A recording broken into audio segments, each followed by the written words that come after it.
Hey guys, this is Melanie Hawk with Why Not Me Academy. When I started this podcast, it had the goal of helping people to stop just talking about what they want to do and actually start doing.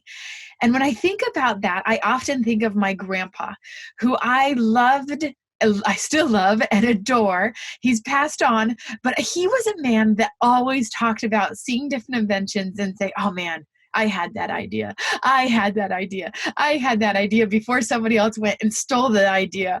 But he was a really creative mind. And I'm really excited and honored to have Matt Nelson on today. He is the co-developer of a game that I am sure you have seen. It's been on Amazon's top selling toys for like a decade. It won Toy of the Year. Yes, that's really a thing. It's called a toady.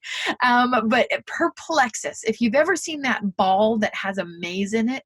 So Matt Nelson was one of the co-developers of this product. And he talks about the process of how it came about and how he got it developed. He didn't have a background in toy making at all, but talking about how he had this urge to take this toy along with his colleagues, and they took it to the highest level by earning a toady with it. We also talk about how he came from a very, very small town, but he had big dreams of becoming an entrepreneur. So I really, really hope you enjoy getting to know Matt and his story and the story behind PERPLEXUS.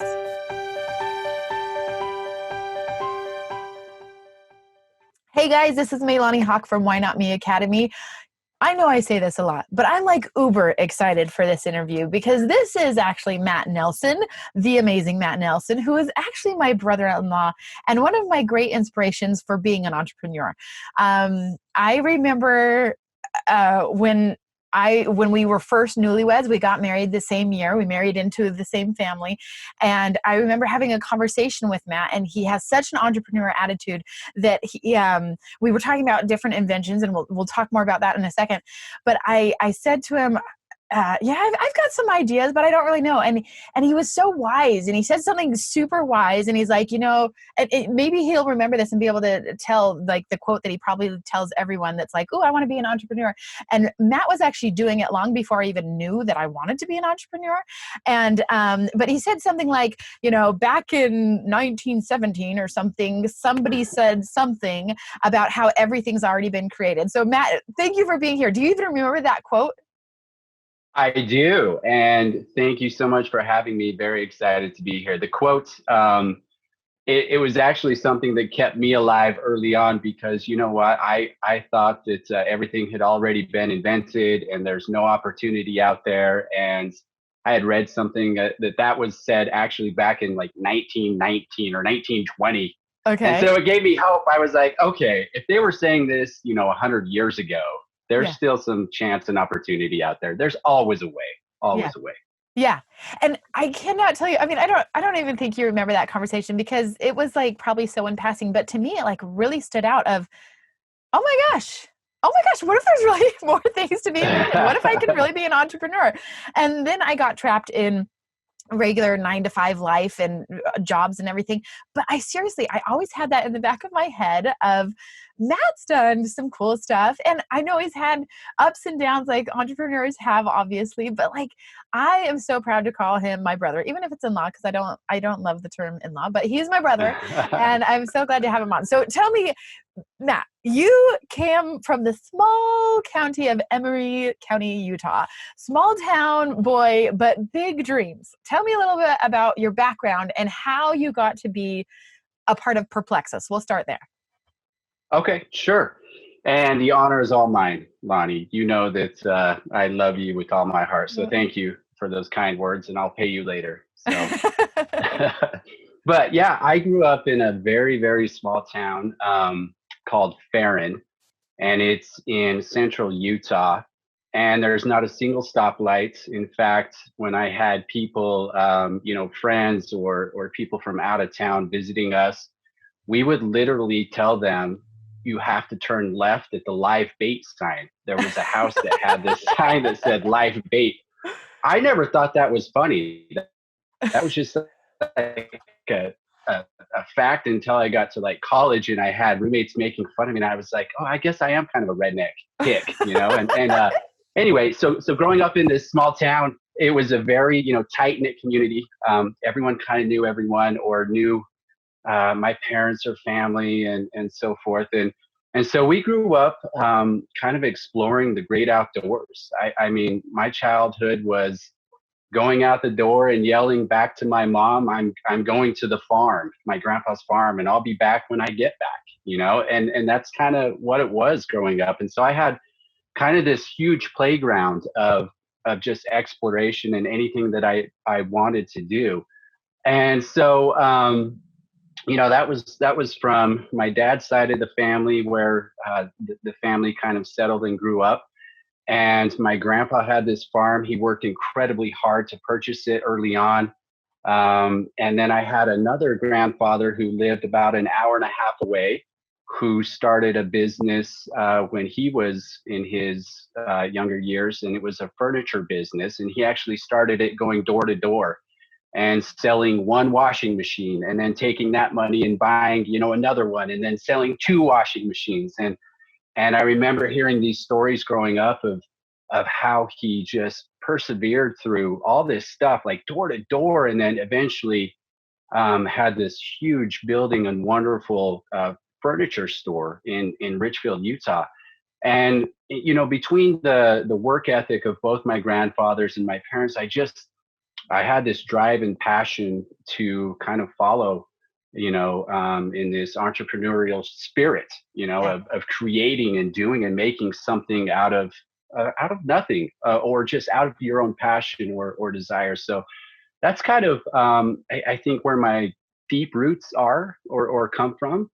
And that kind of, I guess, segued, kind of into some other opportunities that came up, and I can jump into PERPLEXUS if you want. Yeah, yeah. Let's Okay, start. so Yeah. Wait, it was Before we Christmas. get Okay, go to ahead. PERPLEXUS, like you knew that you saw these examples, but also are both of your parents teachers? Yeah, both my parents are teachers. Yeah. And so my dad was a high school teacher, and my mom was a resource teacher in the elementary school system. And so that was another reason we kind of knew everyone. Yeah. Everyone knew my dad, or everyone knew my mom, and so tight knit. But yeah, I just humble family. Humble circumstances, Yeah. but we knew how to work hard. Yeah. Yeah, knew how to work hard, had some examples of entrepreneurs, but then also, like, even though I say, like, a small town boy and like big dreams, but like I know that Matt, like his wife would probably love to live in New York City someday, but that is like a big no for Matt. Like he still loves like the small town love, the small town lifestyle, but you had dreams of doing stuff more than what you really were mostly surrounded by it in Emery County, right? Is that fair to Absolutely. say? We would always hear from, like, teachers or church leaders. Now, when you guys get to the real world, it's going to be a little different, right? And I never knew what that meant. Like, Emery County, the small town, that was the real world for Yeah. me. But I did listen to them, and so I would go out and practice basketball, and I would look across, just miles and miles and miles of nothing, and dream about, hey, someone's practicing over, in the next state over, or two states over, or on the East Coast.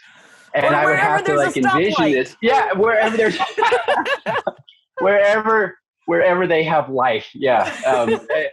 And so I would try to challenge myself that way in something like a sport, basketball or whatever. But yeah, I did have dreams, and you do. I think a lot of people, it would be interesting. I've always thought it would be interesting to kind of go back and do a study on Farron, of like where these people ended up, Yeah. because there was something to prove. I think we did want to do something, and it's not a knock on, like, all I want to do now is get back to Farron, that Yeah. slow paced, lifestyle, and genuine, just people who love everyone and accept you and knock on your door and come in instead of, a text or whatever. There's something to be said for that, and I love that part of it. But I think a lot of us had something to prove. Yeah. A lot of people knew us. We had a reputation, and so we wanted to come back to Farron or on a visit and kind of brag about our accomplishments, or at least stand out to, these people who we valued and looked up to, and say, hey, well, we made it to the real world. Look what I Yeah. did. And I think there are a lot of us, even from this tiny, tiny town, that have some big accomplishments. And I was fortunate enough to have, what I consider some major accomplishments for me Yeah. and for my family. Yeah. Definitely, definitely. And we'll talk about those in just a minute. But let's talk about like when you were in college. Like, did you really like college? Were you like, oh yeah, because I'm going to go get this job? Or like, dude, I'm an entrepreneur. I'm just going to go create things. Yeah, college was really difficult for me. It took me way longer to graduate than it should have, and only because I had a really hard time in the classroom setting. And it's not like, I love education so much, and as you mentioned, both of my parents were teachers, and I know the value of an education, and I love learning, but like the classroom atmosphere and the tests and getting up in front of people or presentations, that was like, I would drop out of classes, like, Oh, 2 weeks before the class is going to end, because there's a final presentation, and I'm super shy in nature, and I would not want to get up and do so. I would drop the class, have to retake it, have to do something. And so college was really hard, and I got a well, it's a degree grueling in program. The recreation management program is grueling. I'm well, it just is, kidding. I you can do have that because to he's my brother. you I, have to recreate, you have to go camping, you have to learn you have how to to like tie learn how to bowl. knots. Yeah. I mean, I Uh, did an internship at Sundance Ski Resort. It yeah. was it was difficult. Yeah, I don't no get it it. no, But there, I love it. I love it. I Keep them understand there are coming. still hard. Keep them coming. Okay, so keep going. So Keep them college coming. wasn't No, your but I thing. pretty much. So I mentioned one of my grandfathers. He started a furniture store, and he would always joke to us. He would always joke that he got home from the war and went to go sign up at college, and the shortest line happened to be accounting, and so that's the line he got in. And I probably still to this day don't know if that's a true story or not. Like, I can see it going either way. Yeah. But and he was really good at bookkeeping, and obviously a businessman and all that stuff. But I kind of chose outdoor recreation because it was a fast degree, even though it took me way longer than it should have.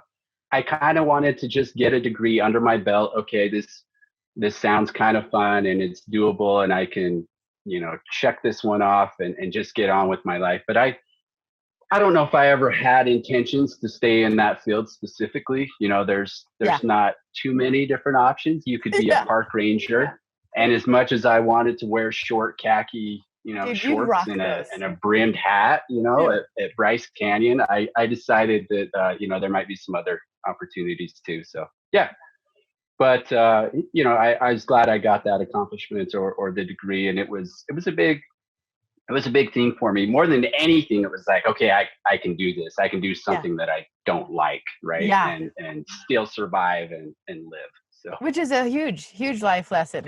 Okay, so now because this is more of a personal interview, so Matt and I, we married our spouses at the same time into the same family, and I think at the time, like, this is totally like, if my in-laws watch this, I love you, but I think at the time it was kind of like Megan, who like wanted to like live in New York. I don't know. She just seems very city, like cute high heels and stuff. Like, I'm not that way, but like Megan is totally that way, who I love. I love you, Megan. And then she's gonna marry this like small town boy who's like kind of like, what should I do next? And then and meanwhile, I mean, I'm not like, I don't want to like brag, but like I was like done with my master's and stuff, and it's like, okay, we're gonna go do stuff in the world. Meanwhile, I get a job.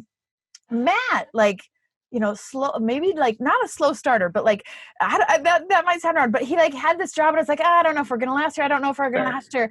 And then I feel like he probably, no, I don't know all the things about Matt, but then all of a sudden it's like, no, I'm gonna do this, and he just like took off, and I was like, oh my gosh, like who knew that this small town boy that married the girl in high heels was just gonna like become this awesome entrepreneur. So let's talk about that journey of when like you just I know you guys, he's like one of the most humble people ever. And so like having this conversation, one of the reasons I made him come on here is so that we could have a real conversation, because we don't really brag to each other very much, but like, and he'll get mad at me later. But so let's talk about like, you graduated college, and then it was like a couple years, right, before you really got into PERPLEXUS?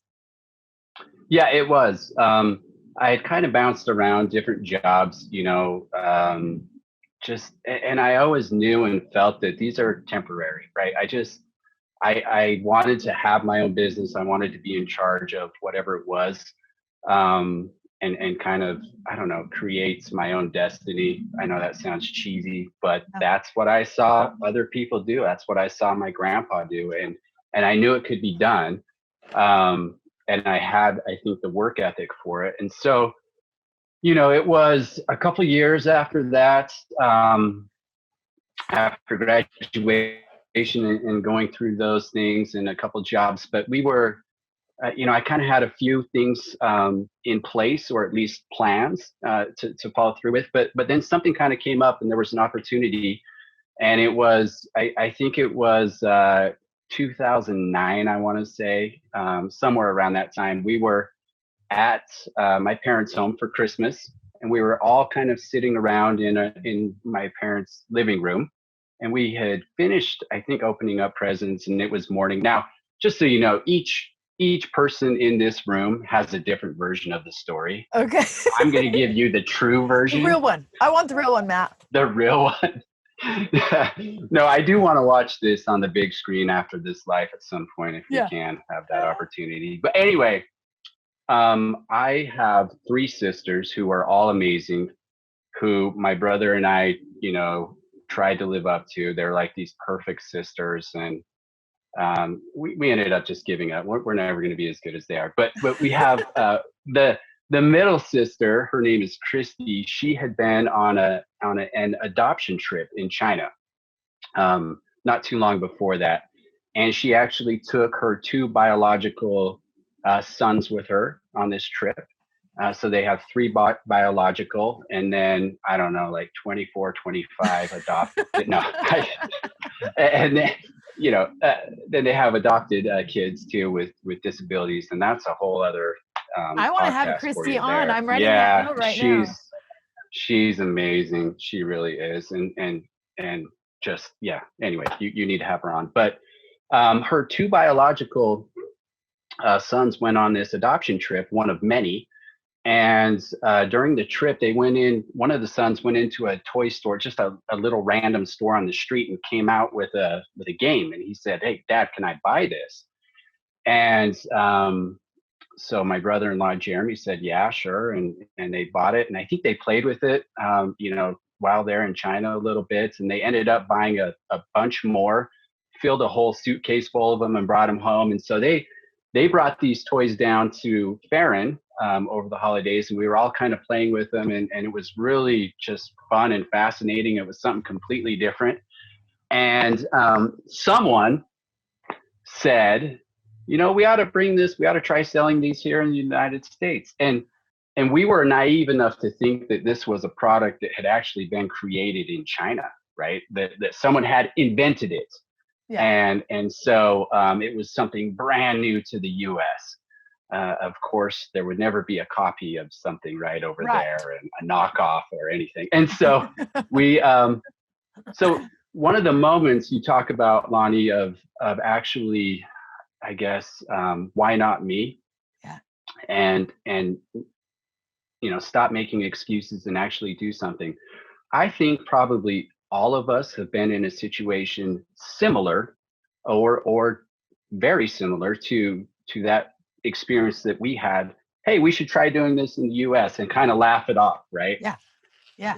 For some reason, like, there were several of us who said we should, and we should do it. And that was like, oh, okay. I wonder if he's serious about it.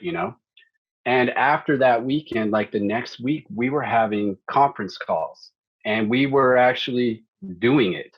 Let's try it. And it was like, I backed it up from that very, hey, we should do this. Absolutely, 100% in. Let's try. Yeah. Let's do it. Let's take some action instead of just saying let's do it, laughing it off, or hey, we don't know anyone in China, we can't get a hold of these. We didn't know We don't, what the heck we were not all doing. of us I speak mean, Chinese. nothing. No, we don't. No one knows anyone over there. No one has, can speak Chinese. No one knows a factory over there. Where do these even, come from, and what city, and all this stuff. And so anyway, we started having, for those who were interested, and kind of in that experience, that meeting, or the get together, we started having these conference calls following up. Okay, what are we going to do? How do we get these over here? What do we call it? How do we brand this thing?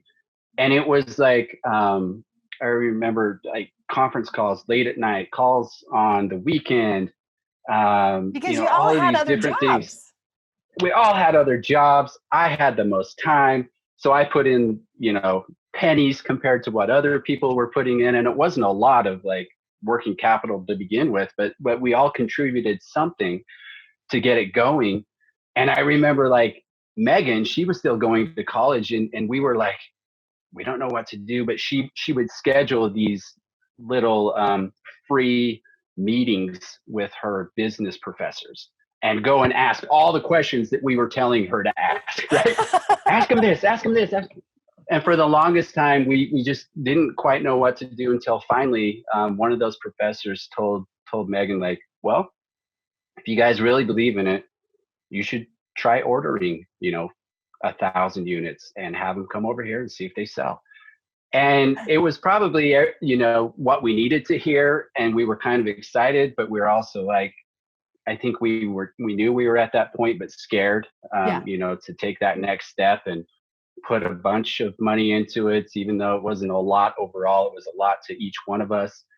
And we had started working on a brand, on a logo, on design, on trademarking, all of these things that are just like, we had no experience prior. It was all new territory to us, and we all had our assignments. And finally, we had hired now we'd also like kind of Googled like maze balls, to see if anything was out there.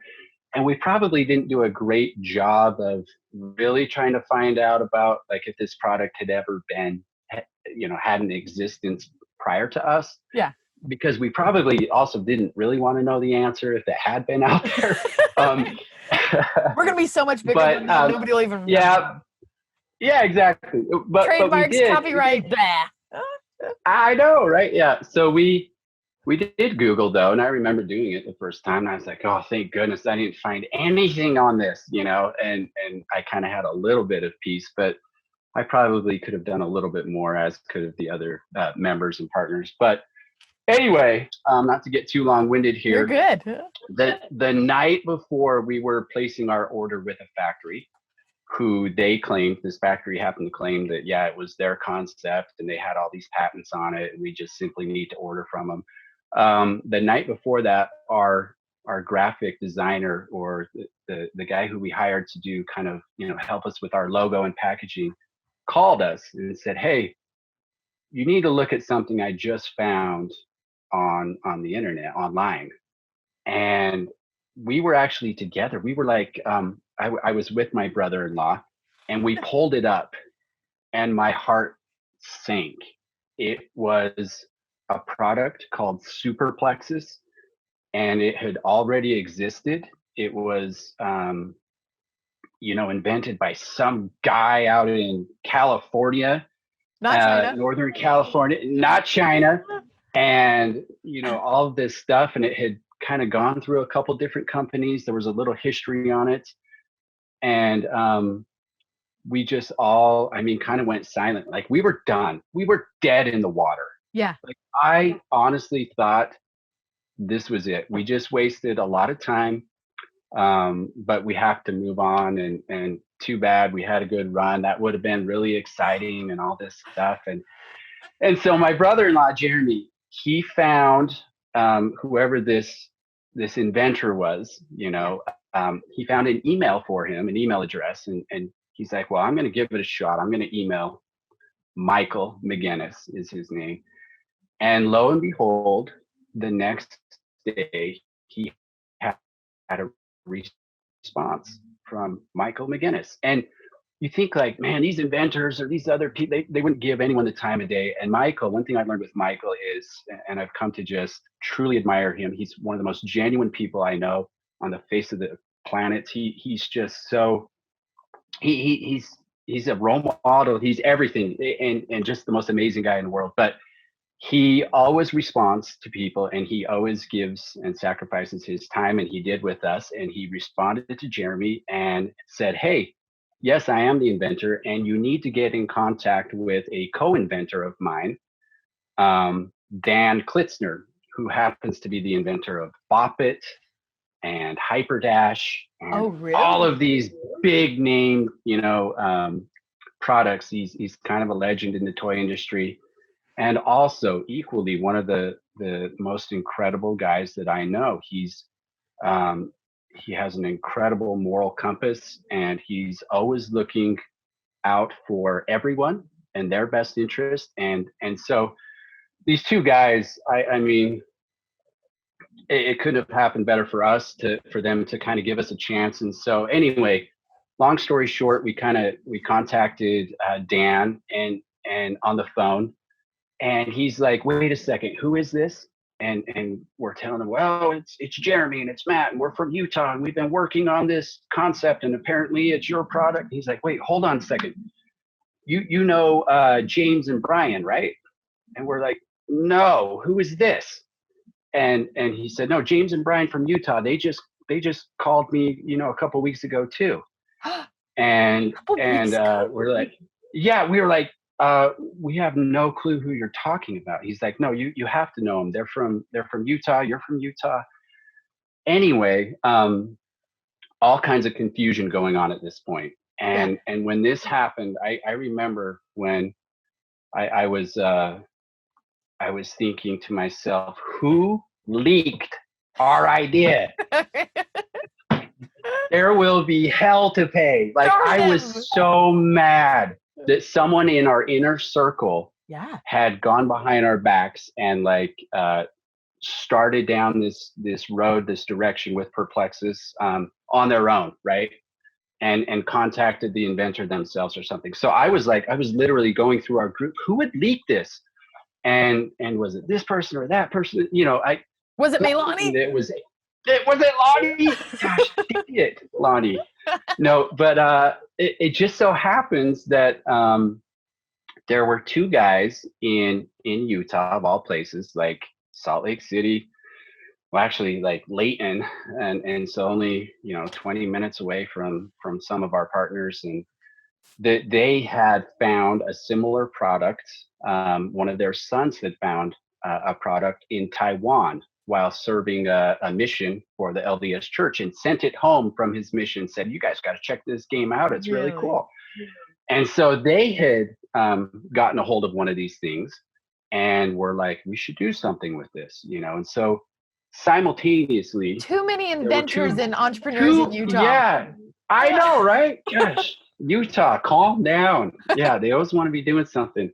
So we had these two different groups that didn't know each other that were working on this PERPLEXUS, this maze ball, at the same time, and kind of got the news that, hey, there's an inventor, or co-inventors of this, who have some intellectual property likely on it, and you guys need to contact this person. And so Dan, who is the co-inventor, again, you have Michael McGinnis is credited as the inventor, and Dan is co-inventor, and his team, Brian Clemens too. I feel like I have to Give mention all credit. these names because there's so many people in this to make this thing work. But we finally got it all figured out, and there were two groups, and this other group from Utah had contacted Dan before we did, and so now we still didn't know, are we dead in the water? Do we have a chance at being involved in this? Because we truly believe in this product and trying to do something with it. And Dan, back to his character, kind of said, you guys, I think that what I would like to do is highly encourage that both groups combine efforts and work on this together. And he said that because he thought it was a big enough project. At least that's what he told us. Like, this is a big product that we believe in, and a big enough project for two groups, for, you know, to work on it, a few people to Yeah. work on this. But I really think after getting to know him, that he just has a huge heart. Like, I think that was part of it, but I Yeah. also think he heard both stories of like, oh my goodness, these guys have been working on it for years, and they believe, or not years, but months and months and months and months and Yeah. months, and they believe in this. And I And think they he both felt got it bad from for, different sides of the and they world. both got it from, and it almost felt right to him. I think, like, hey, this is meant to be, somehow these two groups need to marry up and work on it together, and with us, with Dan's group, and see if we can make it happen. Anyway, so that was, and there's a whole bunch of details that I left out, and trying to give you kind of the short version. But Yeah. one thing that it just kind of goes back to for me is persevere. You have to continue. We were dead in the water once, where I absolutely thought it was done, and we kept trying a little bit harder, and kept giving, a little bit more effort, and just kept going and going, and soon enough we had worked out with this group from Utah, combined ownership, and we licensed the rights from Michael McGinnis and Dan Klitzner to this wonderful brand called PERPLEXUS. And it was only one product at the time. It was like this, and they of course told us all about the history of it, and how it, got to the point where it was. And Dan had been pitching it to all kinds of toy companies that he knows and has relationships with, and people were just kind of passing on it. And so we also had, great timing, but had we not acted, this would have never happened. Yeah. And so we got the rights to it, and we started with one product essentially, and over 8 or 9 years we built it, to, I think, when we eventually got acquired and sold the company. Yeah. But at the time, I think we had 9 or 10 different products in the line, different SKUs, And and a like, bunch in brag, you're the not bragging about pipeline. yourself, So but brag about the product a little bit. Like, it had been number yeah, one for how long? Like, I feel like I yeah, see these everywhere.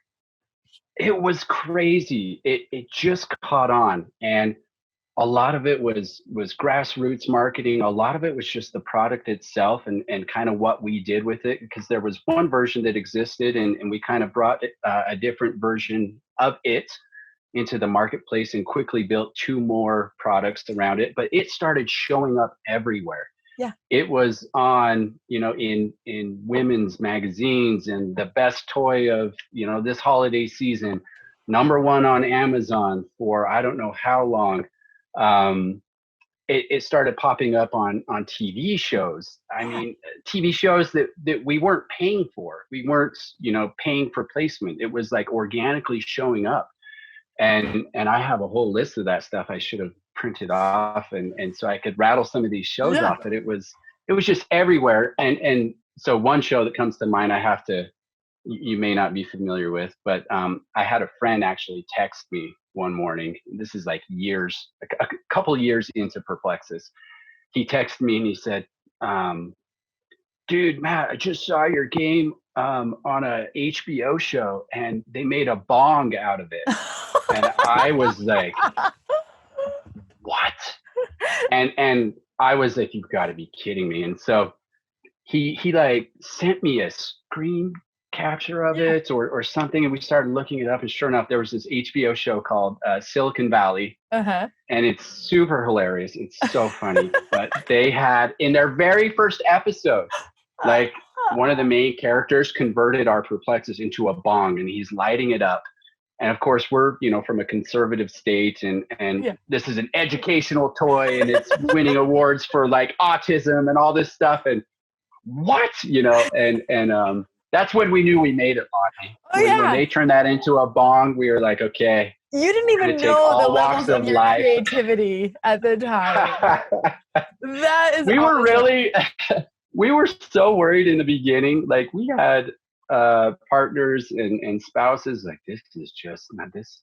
What are we gonna do? Are we gonna sue? Are we gonna, Oh, and finally, once we talked to like Dan about it, he kind of quickly taught us that, any publicity is good publicity. I yeah, mean, it got it out there, and it's just another thing. And anyway, that was one product, and they liked yeah. it so much that, and the show is very much about Silicon Valley and techie and inventions and, Facebook, all that Yeah. kind of stuff. And so it fit the show very well. And they brought on different versions, Oh, they did? other episodes, and we Did you got some ever awesome contact them at all, or airtime. did they do Yeah, that on their own? they did that on their own. Oh, really? After the fact, I think we had sent an email. We tried to get them. It was a shot in the dark. I remember calling HBO and trying to get a hold of someone saying, "Hey, we have a giant Perplexus that we've made that's Oh, on the yeah. market now.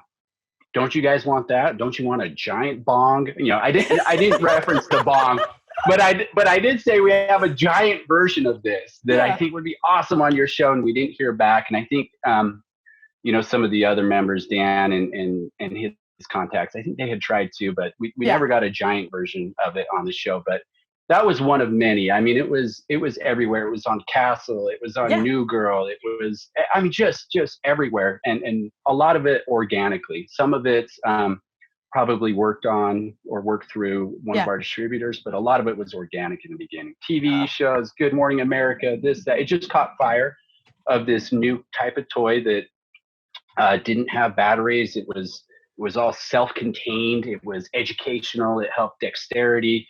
It was great for people who might have autistic children. yeah.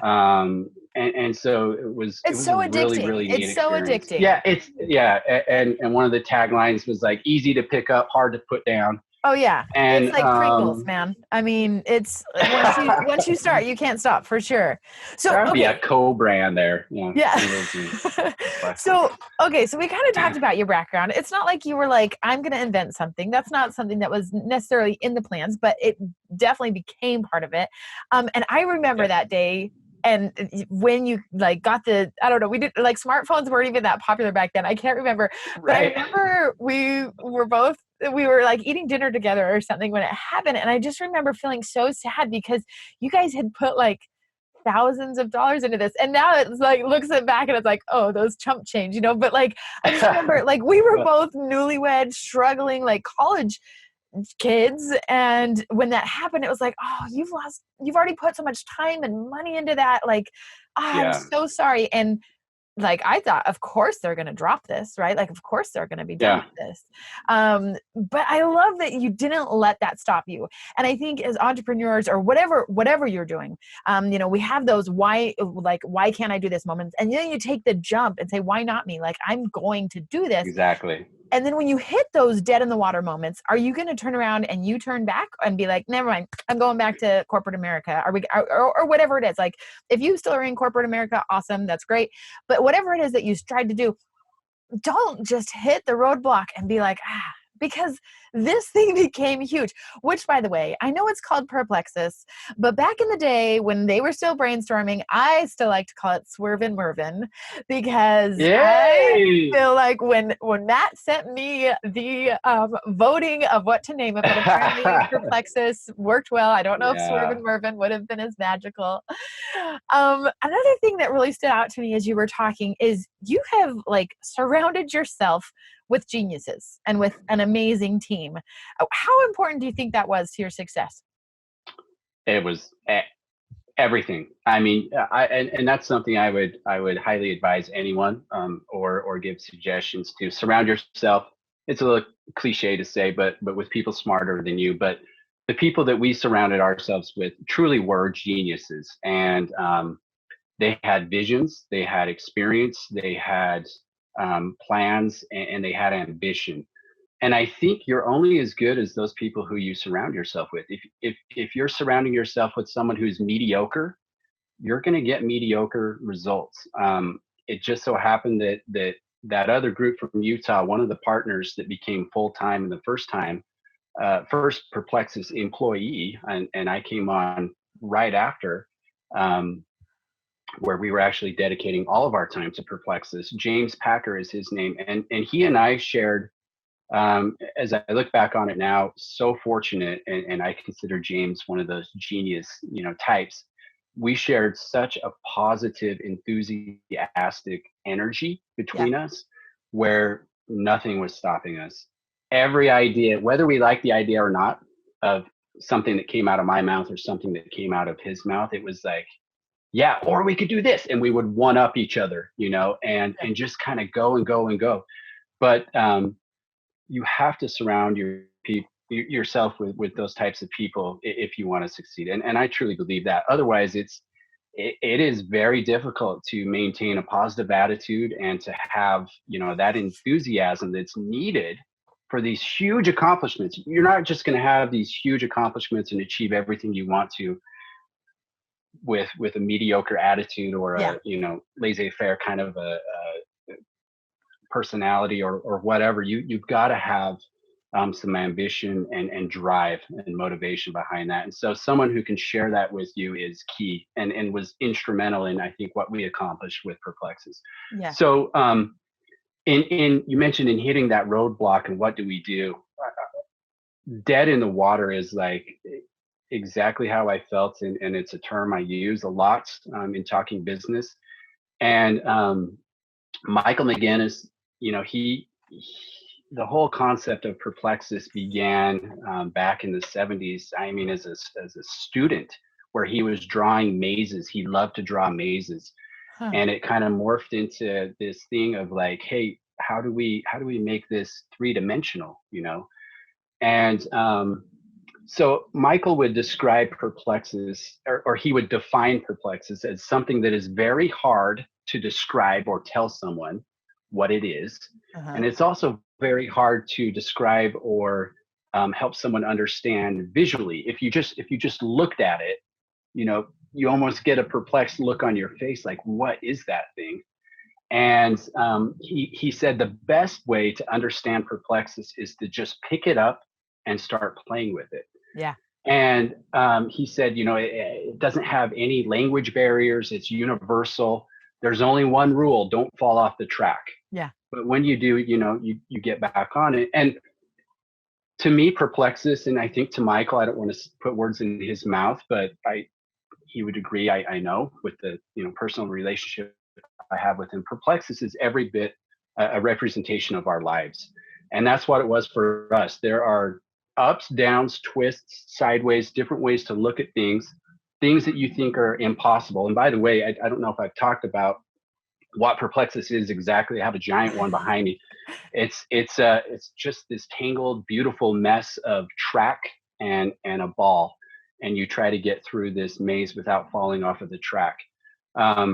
So Oh, I love anyway, that. it really Oh, puts I got the chills. into perspective. Yeah, it's like, you know what? It's such a life lesson to even play this game, and to one rule is, when you just don't fall off the track. But if you do, what are you going to do? Are you going to get back on and try it again?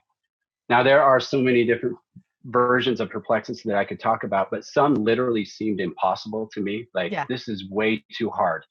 The market is not going to like this. Like, people are going to like chuck this off of their porch, or Yeah. drop kick it, or shoot it with a shotgun, because it's so infuriating too. It's like, you have this thing, and it's so cool, and like you mentioned, it's addictive, and you play it, but then you get so mad at it, but then you set it down, and then Yeah. 10 minutes you come back to it, you pick it back up. But it's something that kind of instills that lesson of coming back to, why not me? Keep going, and great things will happen. Oh, I love it. So I love it. anyway.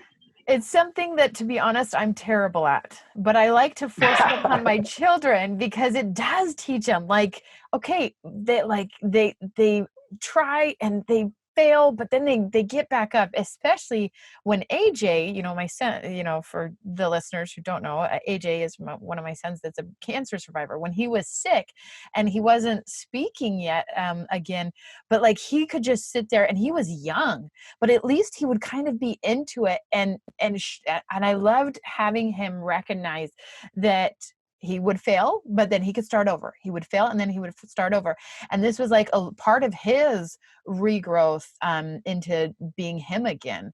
Right. Okay, so another thing is you're talking about like putting in hard work and stuff, but you never called it hard work. But I feel like so many people say, you got to get out there and work hard. But I love that I've heard you talk about you have to be intentional. Like it's not just about working hard, but working intentionally. So tell me more. I mean, your Yeah. thoughts on that. Like, what do you mean by working intentionally? You know what I mean? We're, I think you have to do everything with a purpose and plan. And I'm not one who this is a fault of mine. I don't think I have enough plans and goals. I would say maybe I have a lot of goals, but they're very general in my head. But I think laying out a specific goal and again, like writing it down or setting out kind of a roadmap of how you will achieve that goal is very important. Doing things intentional in business to me is can also be said by expect success. And Yeah. that's something I learned very early on in Perplexus. We were co-developing these new products and putting a lot of time into the pipeline and working directly with Michael and Dan and coming up with something that's just so incredible and such a cool experience. And then we had to go execute and we had to go manufacture these products and we had to kind of make sure that our distributors were intact and on board with everything. And fortunately, the first distributor we had was very, very good, very passionate about Perplexus, kind of maybe a mid-size distributor where he could give a lot of focus and love to attention Yeah. Yeah. Yeah. and attention to Perplexus instead of on 400 other different products that you might see in a large company. And so he put effort and kind of taught us like, guys, let's plan for success. It's coming.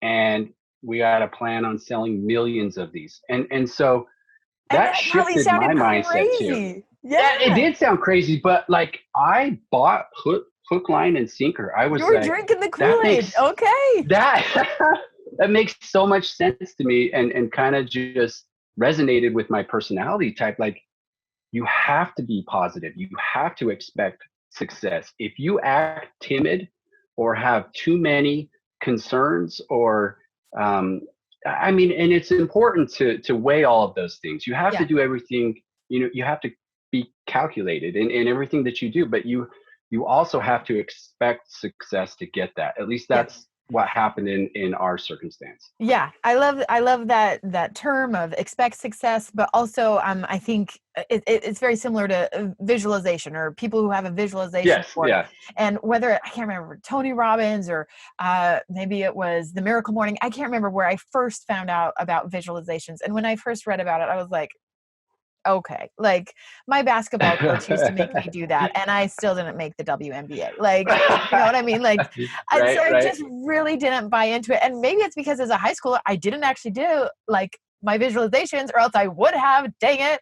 But like visualizing success and putting yourself and just expecting success and how important that is and how it's become a part of my daily, weekly routine Yeah. of visualizing where is it that I see myself in 2 years, 5 years, 10 years, whatever, but expecting that success. And then you drink your own Kool-Aid and then you're like this go-getter doing Yeah. the things that you've dreamed of doing. So I love that you brought that up.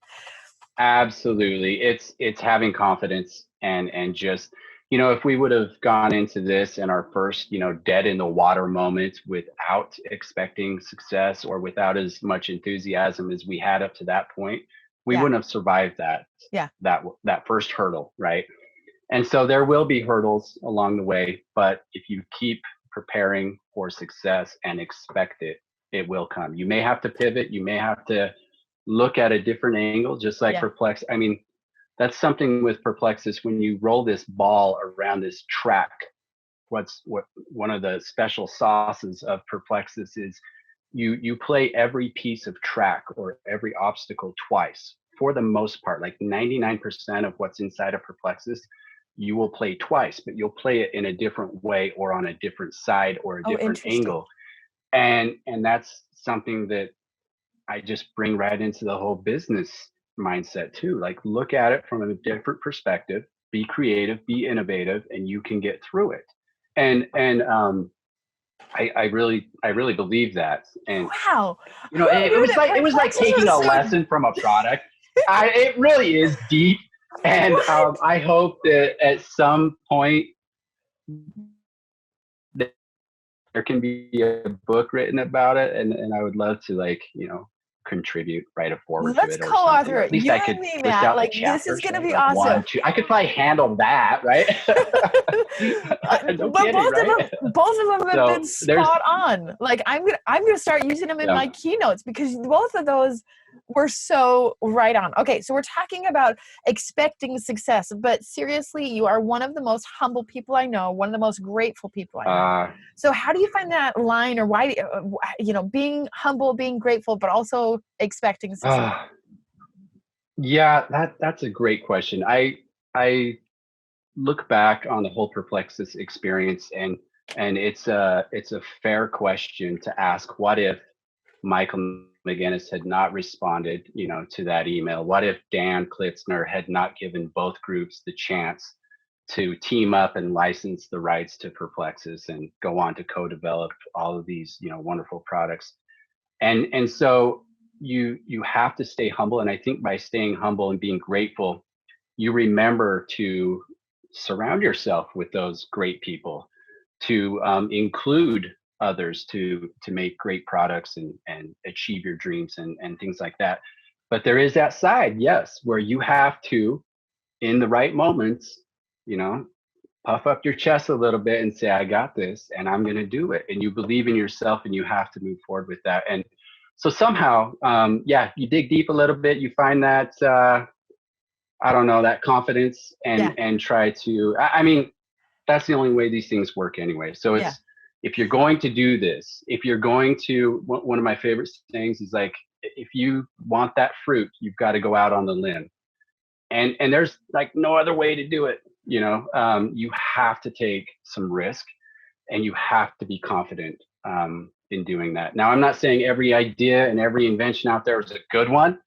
There yeah, are some things to obviously sift through, and some check marks and evaluations you want to have on certain ideas and products. But for those that you do feel confident about and see a need or a demand or an opportunity, you've got to have, that confidence and yeah, bravery, I guess, to make it happen. And you will make it happen. That's yeah, the thing. It's like, gosh, when you opened and reminded me of that story, like that statistic I read, that it was like published, in yeah, 1920, and we're gonna have to find that and cite that, yeah, but it was like every idea in the whole world's already been applied for and has, yeah, whatever, and it's like, you hear that and it's so intimidating. Oh, how do I do a patent, or how do I do?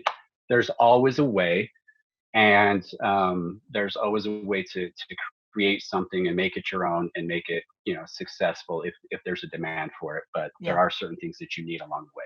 Yeah. Well, and I also loved how you talked about before, and you were official employee number two, right? Number one, you and number Right. one and number two, that you guys would like build on each, like brainstorm together to get, not, in a negative push down way, but like, okay, what if we and this and this and this to make it into this great thing instead of, Right. no, we're sticking with this one, you know? Yeah. Part of the magic there really was just this incredible synergy between James and I, where we respected each other, and we had, we divvied up our responsibilities. But I think that we both expected success, and we both, like you said, just encouraged each other. Yeah. So we knew it had to be like, don't get caught up in petty stuff. Don't get caught up in, hey, my idea is better than yours. It's like, find a solution, find a way to not necessarily find a compromise, but a better solution overall, and Yeah. come out with something that's even better than what you might think you have. And there's always room for improvement. So Yeah. you do have to work, you do have to build, you do have to carry that enthusiasm, and work with, those people that you surround yourself with. Awesome. Just a couple more questions. One, what Yeah. is your biggest highlight or memory of your Perplexus career? Oh, that is such a good question. I know my So kid's favorite. As soon as you did a Star Wars ball, it was like, whoa. Whoa, Uncle Matt Oh, knows Walt Disney practically, that or George was a Lucas. big that was a big moment. You know, we that was certainly one of them where we got so big, or at least had enough traction, where we started to co-brand with with some of the biggest names out there. I mean, we have a Perplexus Death Star. And that whole experience in creating the Death Star, helping to co-develop and all of this stuff with Michael McGinnis, and Dan, and actually working with Lucasfilms, that was pretty cool. Like, we went down and met with them and brainstormed, and That like, is hey, awesome. these are the regular, like, we had Michael McGinnis had created this Darth Vader helmet, in the Death Star, and it got like axed. They're like, no, that's not up to spec. It has to follow our guideline. So we're back to the drawing board, and it has to be perfect. And so Wow. anyway, that was certainly one of them, to be able to co-brand something with a company of that size and that's um, well known, Yeah. was incredible. And then we've done other co-brands with. We did one of our versions is called Rookie, and we did a Harry Potter version of Rookie, and we have more coming up. In fact, I think it was January it was announced, and there was always whisperings, between us, and we'd always wanted to do this, but it would be so cool to do a Perplexus Rubik's. So Rubik's Cube is, Oh. I think, considered the most successful, toy of all time, Okay. because it sold like 50 million or 100 million, I can't remember, within a couple of years. And then it's kind of had steady sales, but it's iconic, right? I mean, Yeah. it's part of just It's a classic. Yeah. it's a classic. And so there is going to be a Perplexus Rubik's. Um, Oh, that's and cool. that's really exciting too. But I think for me, and it's kind of ironic, you mentioned Megan, my wife, who loves, kind of the city life and getting dressed up and all this stuff. And I'm like, please get me out of here. I don't want to do this. Send me back to the, hauling hay out in the fields and kind of thing, and small town Utah. But um, one of my most favorite experiences was in New York, and it was we were nominated for one of the products. It's Perplexus Epic, and we were nominated for a Toady award. So in the toy industry, a Toady is a toy of the year. And there's kind of this inside thing in the toy industry, like, oh, that's if a product is really good, they'll call it that's Toady crap, but use the sh. I mean, anyway, Yeah. and so someone had said that to us early on at a toy fair, like, hey, that's Toady crap right there, and we're like, what are you talking about? No, this What? is awesome, and quickly we learned, like, that's not an insult. This is a compliment. That this might be a toy of the year, nominee or something. And we were nominated a couple of times, but I think it was in 2011 or 12. I don't know. I'd have to go look at the thing, but we actually won toy of the year for Perplexus Epic, game of the year, Oh, and we were going up against some stiff competition. So and I think about that. And so just from my perspective, right? yeah. My perspective, this little small town boy who learned things from his parents and from his grandparents, through example, through hard work, through all of this stuff, just incredible teaching, and learned how to dream big, and that you could, achieve your dreams and ambitions. And I think about that literally, like, out in the sticks, a neighbor's not anywhere to be seen. Yeah. Turn at the live bait sign, and all of a sudden I'm on stage, with some of my peers, accepting a Toy of the Year award in some ritzy, fancy ballroom hotel in New York. And amongst these huge brands, Hasbro, Spin Master, Mattel, and all the others. And it was one of the coolest experiences ever. And to know that all of that hard work and everything that we had put into it paid off. And it paid off. It happened to pay off and kind of show itself in that form of an award. But it was something that made me realize, hey, it all came together. It all Yeah. worked out. Something magical happened. and there was a reason it happened, and it happened for a purpose. And so I was able to share that moment with, James, my partner, and with Dan and Tim Kimber, who was our first, distributor of Perplexus, and also Michael McGannis. I don't think he couldn't be at that event. We Yeah. were so sad, but immediately got him on the phone. But anyway, it was more about the experience than the Yeah. achievement, I guess, of Yeah. sharing that with those around me and those who I came to love and appreciate. And we had been on this journey together. That Yeah. was probably one of my most memorable experiences. Yeah. Definitely. That's awesome. And I love how, like, when you talked about the toady crap, that like you were at a trade show and still didn't know the lingo. Like that's such Yeah. No. a testament of sometimes when you start your new dream, like when you actually start doing it, there's going to be times that you don't know all the lingo, but you're still there, you're still learning, you're still moving forward so that you actually someday do become that toady crap. That's awesome. Absolutely. That's And really, I am really Toady cool. Crap. I'm absolutely, yeah. You can call me Toady Crap anytime you want. Yeah. All The right. why So, not me works perfectly in that scenario. I mean, it's again, it's like we came into the toy industry. yeah, We had no business being there. yeah, Um, in any industry, a lot of it's political, a lot of it is connection, a lot of it is whatever. You've been grandfathered in, or you've had X amount of years experience in the yeah. field. But we came in and we felt like we shook things up. We Yeah, disrupted it a little bit, you and I totally think did. you can do this. Like people can do this. You have Oh, to you have to believe, but you can do it with the right formula. oh, I love it. Now, Matt is not just toady crap, my friends. What you're not just in the toy industry. So I know we've taken so much of your time, but in a couple minutes, just tell us what are you up to now? Because you sold off Perplexus, right? We did. We sold Perplexus in 2017, and it was a distributor. It was our second distributor, Spin Master. And so, for those of you who may not know Spin Master, you will know them because they're the ones who do Paw Patrol or Hatchimals or some of these big brands, and Oh they've been yeah. incredible to work with.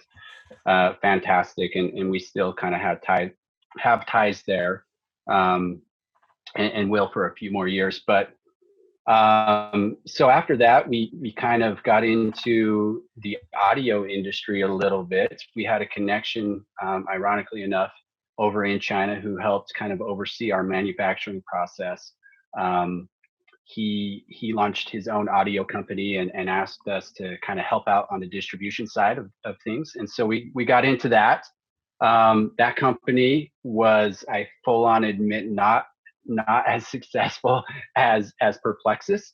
And I probably, learned more things not to do than, to do in a business, but I still look at that as a very, very valuable lesson. But from that, um, so we launched our own brand of audio wearables. So we have actually the headset I have in right now is a true wireless set that's our own, and we have some other headphones and audio gear that we've been distributing and inventing and kind of getting out there to the market. And then kind of more exciting, I guess, for me personally, about a year and a half ago, I launched um, a game company with my brother, and so kind of getting back into the toy industry is my end Maybe goal. you still are toady crap. Um, I mean, I don't yeah, maybe know. I can't get away from it. No, I would love that. Would be an amazing feat. I'd love nothing more than to get something there. And But it's we outdoor do out. focused? Okay. Yeah, we do outdoor games, and I've kind of built out a plan for it. It's getting a foundation, so we've kind of turned back to some of the classic games and putting our own spin on things. And then we've began to bridge classic games with our own stuff, and so our own first to world concepts of different toys and activities and games that I'm super excited about.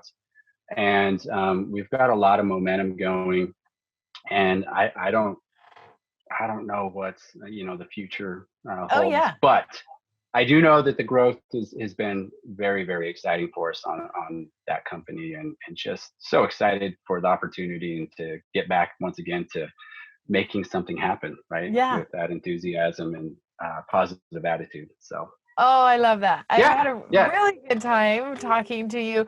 Real quick, where can people find out about, the audio or the games? Like, what's the website or Instagram, or where should we go to learn more?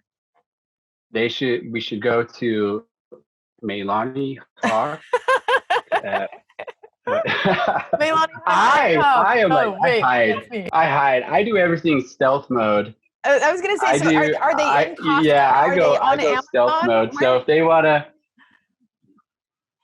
so we do sell a lot of our products on Amazon and a lot of other different stores, a lot of e-commerce sites, but we do have, we have been in brick and mortar. So the headphone and the audio brand is called RL Life, so real Okay. life audio, Yeah. and the Or the right other left, which company, I didn't realize. or right left, Or right yes, left, so you can tell which one to put in where. RL that's Life. exactly when that's all on purpose. And the other company is GetMovin Family Games, and so it's something to kind of drive movement, get Awesome. off of your can, get outside, do something, Yeah. and kind of goes back to my childhood days of like leaving the house, getting Yeah. outside and exploring, but giving people something to do with classic games and maybe with a new twist. And so Get Moving Family Games is the name of that company, and Awesome. we're up to 10, 12 different products, and we have more coming, so really excited about that. That's awesome. Well, thank you so much, Matt. It's been a great time. I really enjoy hearing all the details put into one thing. So this is to hear the last decade, 15 years, whatever, like squished in was really fun. So Yeah, thank you so much for being on. well, the pleasure and honor is mine. Thank you, Lonnie. Thanks.